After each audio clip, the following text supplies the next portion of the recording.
የእግዚአብሔር ኃይል በድካሜ ውስጥ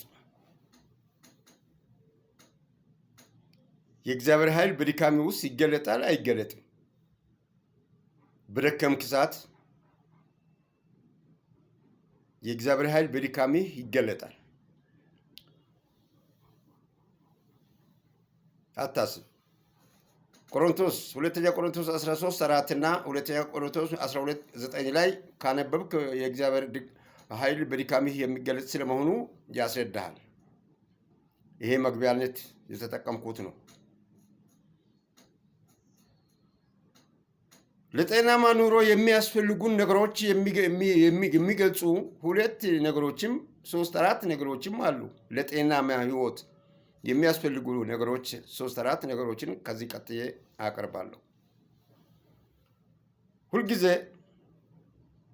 እግዚአብሔር የሚወዳቸው ሰዎች፣ እግዚአብሔርን የሚወዱ ሰዎች በስማቸው ጠቅሰን ለምሳሌ ለማቅረብ እንችላለን። ሐዋርያው ጴጥሮስ እግዚአብሔርን አንተ የሕያው ልጅ ነህ ክርስቶስን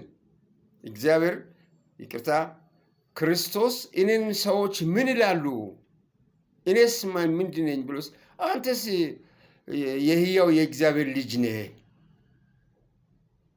የጴጥሮስን የመጨረሻው ላይ እንደዚህ ያለው ጴጥሮስን የእግዚአብሔር ኃይል በድካሙ እንዴት እንደሚገለጥ ማሳየት ስለምፈልግ ነው ይህን የጠቀስኩት። እና እኛ ብዙውን ጊዜ ከድካማችን ነፃ እንድንወጣ እንጂ በዚያ ደስ እንዲያሰኘን አይደለም የምንፈልገው፣ እኔም አንተም። ስለዚህ እኔና አንተ ደክመንም ቢሆን በድካማችን ውስጥ ሆነን ከእግዚአብሔር ጋር መነጋገር ያለብን አንድ ቃል አለ። እኔ የምነጋገረው ቃል አለኝ። እግዚአብሔር ሆይ እንደምትወደኝና የሚሻለኝን ነገር እንደምታውቅ አምናለሁ። አንተም እኔም አንቺም ሁላችን በእግዚአብሔር ቤት በእግዚአብሔር ስም በጌታችን በመድኃኒታችን ኢየሱስ ክርስቶስ የምናመልክና የምንጸልይ በአባታችን በአብ ወልድ መንፈስ ቅዱስ መዝገብ ስማችን የተመዘገብን መነጋገር የሚገባን ይህችን ቃል ብቻ ነው። እግዚአብሔር ሆይ እንደምትወደኝና የሚሻለኝን ነገር እንደምታውቅ አምናለሁ። በቂ 4 ነጥብ። ከዛ በላይም መንጋጋት መጮህ አያስፈልግም። አምናለሁ። ለእኔ የሚሻለኝን የሚያውቅ እሱ ነው። 24 ሰዓት ብትንበረከክ፣ ብትጸልይ፣ ብትጾም እግዚአብሔር ከሚሰጥህ ውጪ በኃይል በጉልበት ቧጥጠህ የምታገኘው ነገር የለም። ስለዚህ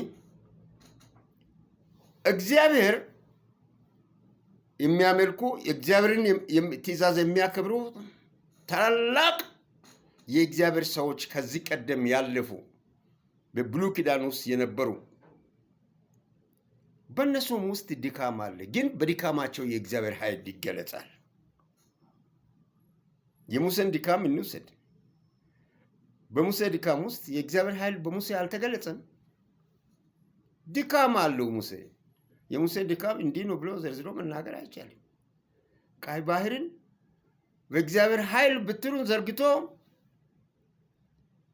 እስራኤላውያንን ያሻገረ ሙሴ ድካም አለው። ጌዲዮንን ድካም ውሰዱ። ጌዲዮን ፈሪ ነው፣ ተንቀጥቃጭ ነው። ለአምላኩ የሚሰግድ ለአምላኩ የሚታዘዝ ለእግዚአብሔር እሺ የሚል ነው። ግን ጦረኛ ነው፣ ድካም አለው። እግዚአብሔር አልፈቀደውም ይህን እንዲያደርግ። ግን በድካሙ እግዚአብሔር ተጠቀመበት። አብርሃምን እንውሰድ። ስለ ጌዲዮን ማወቅ ከፈለጋችሁ አንብቡ። መሳፍንት 6 ቁጥር 12 ላይ ስለ ጌዲዮን ድካም ቁጭ አድርጎ አስቀምጧል። ግን በወንጌል በመጽሐፍ ቅዱስ ስሙ ተመዝግቦ በስሙ ያው እናነባለን። ያለፉት የእግዚአብሔር ታላላቅ ሰዎች የነበራቸው ድካም የሚገልጽ ለእኛ ዛሬ ከክርስቶስ ልደትም በኋላ ከክርስቶስ ሞትና ትንሣኤም በኋላ የተቀመጡ እናያለን። እኛ ስጋ ለባሾች ደካማዎች ነን። ማንም ፍጹም የለም። አብርሃምን እዩ።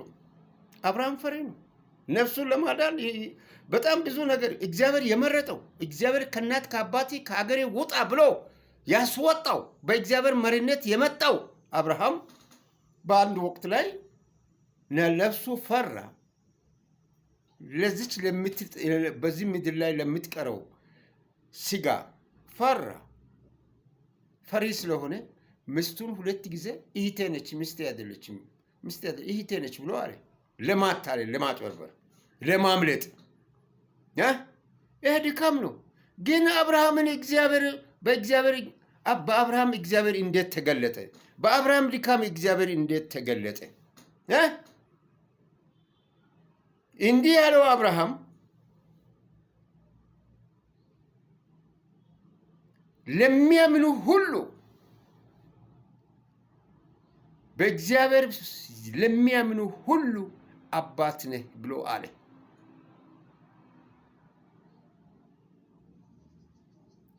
በእግዚአብሔር ለሚያምኑ በእኔ ለሚያመልኩ እኔን ለሚያውቁ ሁሉ አንተ አባት ነህ አለ።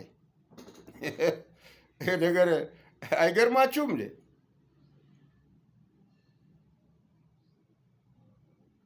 111 ላይ ብታነብ ታገኛለህ። እኔ ብዙ አንድ ቁጥር ካነበብኩ መንፈሱ ስለሚገባኝ አልፋለሁ። እናንተም እዛ ላይ ደርሳችሁ አይታችሁ ለፉ። አባት ነህ አለ። ለእኛ ዛሬ ሁሉ ለክርስቶስ ኢየሱስ መወለድም መሰረት የሆነው አብርሃም ያለውን ድካም እግዚአብሔር በሱ ድካም እግዚአብሔር ተገለጠ። የእግዚአብሔር ኃይል ይገለጣል በድካማችን። አንድ ይሄ ነው።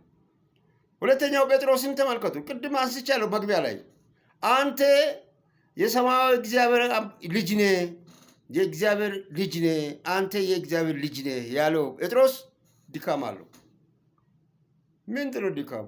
የጴጥሮስ ድካም ፈሪ፣ ችኩል፣ ነፍስ ህይወቱን ስጋውን ለማዳን የሚያስብ ስለሆነ ክርስቶስ አሳልፎ ተሰጥቶ በተያዘ ጊዜ አብሮ ከነበረበት ቦታ ላይ ራሱን ደብቆ ተራ የሆነች ሴት መታ ሲጠይቅ ይሄ ሰውየውም ከነሱ ጋር አለ ምናምን ስትለው እኔ አላውቀውም፣ እየታውቀዋለሁ፣ እሱን አላውቀውም፣ ከሱ ጋር አልነበርኩም አለ። 3 ጊዜ ዶሮ እስከሚጮህ ድረስ 3 ጊዜ ሲጠይቅ 3 ጊዜ አለ ዶሮ ጮኸ። ወዲያውኑ እግዚአብሔርን አልቅሶ ይቅርታ ጠየቀ። ኢየሱስ ክርስቶስ ያውቃል፣ የልቡን ስለሚያውቅ ይቅርታ ጠየቀ። በድካሙ ጴጥሮስን ምን አለ? እንደዚህ ያለም ጴጥሮስ ደግሞ ክርስቶስ ምን አለ? አንተ ጴጥሮስ አለት ድንጋይ ነህ፣ የእግዚአብሔር ክብር ባንተ የሚገለጽበት መሰረት ነህ።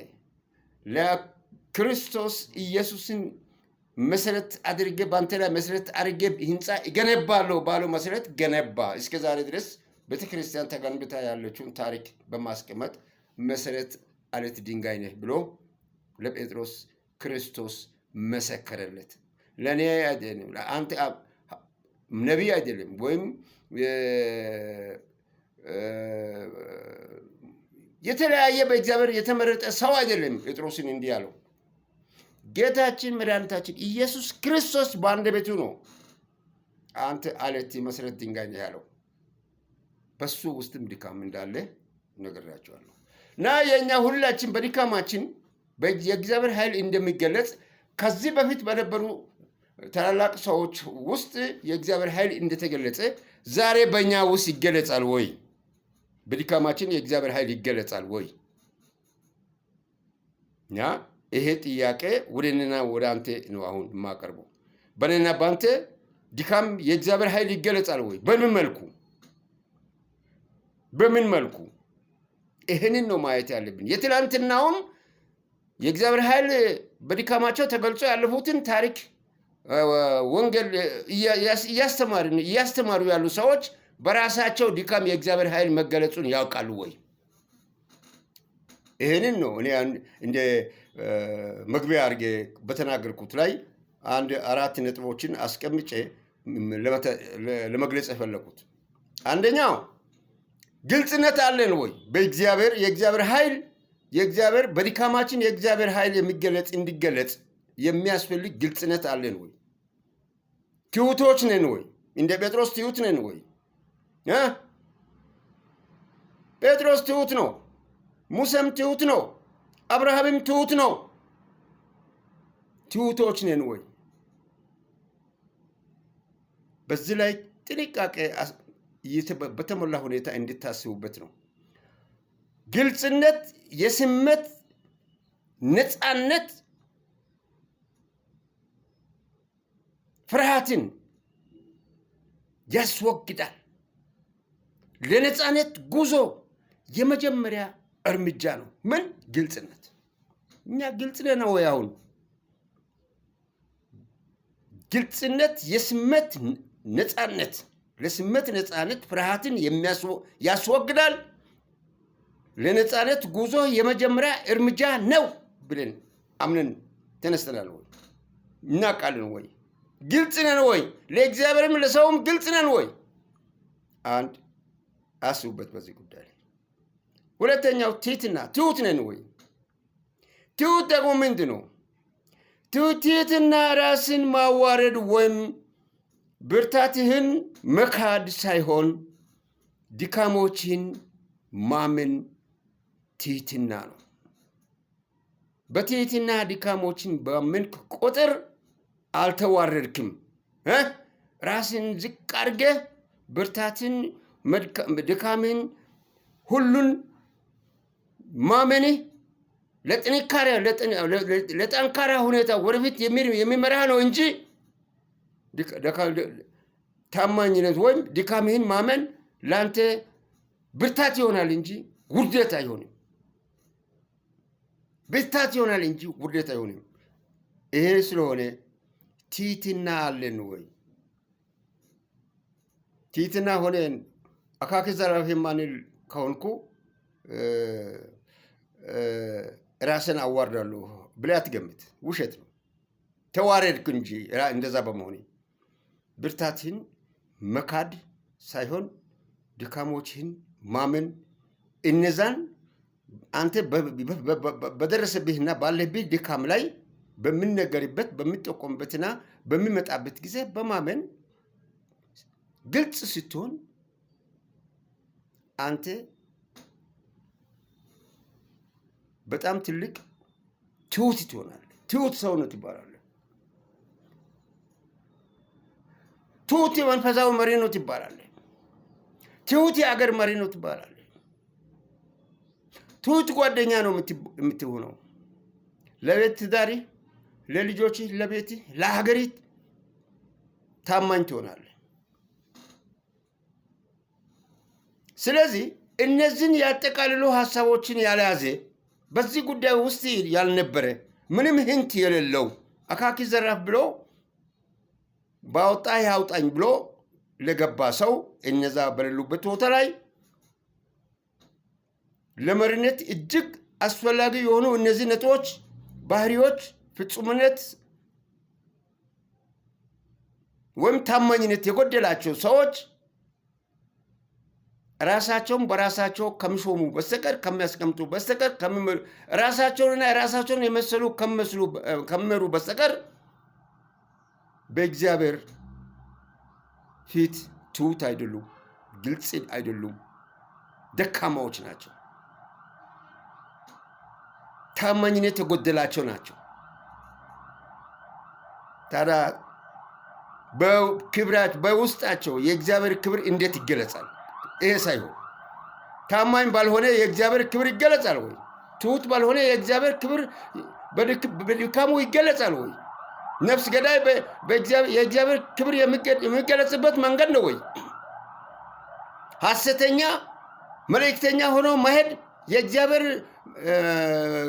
ክብር በድካሙ የሚገለጽበት መንገድ ነው ወይ? ይህን ነው መለየት አለብን። ስለዚህ እግዚአብሔር ያዕቆብን ብርታት ነካና ደካማ አደረገው። እንዴት ነካው? ጠንካራ ክፍሉን ሹልዳውን ነው ነክቶ ሽባ ያዕቆብን ያደረገው። ከያዕቆብ በላይ የእስራኤላውያኖች አባት የሆነው ያዕቆብን የያዕቆብ ድክመት ምን ነበር? አጭበርባሪ አልነበረም ወይ?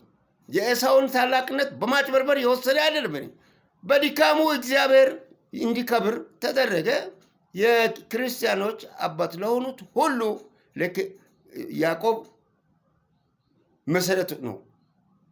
ነገር ግን ደካማ ጎኑን አግኝቶ እንደ ዲያብሎስ እግዚአብሔርን መንፈስ በመፈታተን በመታገሉ ዲያብሎስ የእግዚአብሔርን ኃይልና ስልጣን ዙፋን ለመጋራት ባደረገው መሰረት ወደ ጥልቅ ሲኦል ጉድጓድ ወደ ዓለም እንደተወረወረ አልወረወረውም። ያዕቆብን